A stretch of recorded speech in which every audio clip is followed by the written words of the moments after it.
Hello guys and welcome back again. My name is Ralph and for today we're gonna do the search and replace under intermediate algorithm scripting. So let's get started. So perform a search and replace on the sentence using the arguments provided and return the new sentence. First argument in the sentence is to perform the search and replace on this one. Second argument is the word that you will be replacing before. And the third argument is what you will be replacing the second argument with after. So preserve the case of the first character in the original word when you're replacing it. For example, if you mean to replace the word book with the word dog, it should be replaced as dog. So yeah, this one's pretty, intermediate.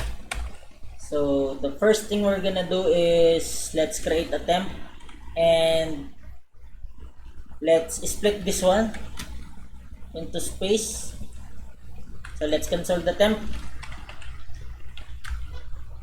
Okay, you got a quick branch box jump over the lazy dog. So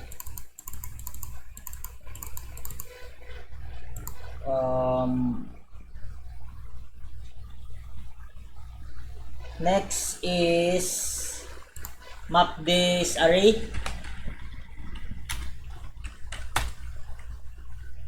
Okay, then let's return queue first. So we got a quick brown fox jump over the lazy dog. So and then if q is equal to before, let's return false for now, and then let's return q if it doesn't match this condition. So a quick brown fox false, this one. So let's return after if it matches before, and then let's join this by space. So a quick brown fox leap over the lazy dog. I think if we run this test, some of it will pass. No one passes. Because I didn't return the temp. Let's try it again. So some of it pass, as I suppose. As I assume. And then the only thing remaining now is the case of the first character. So let's check the character before. So to check that, we're gonna use before that. Okay, let's try to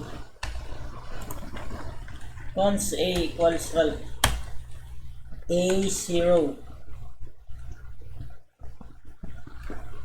Okay, before this index is equal to before 0 that to uppercase.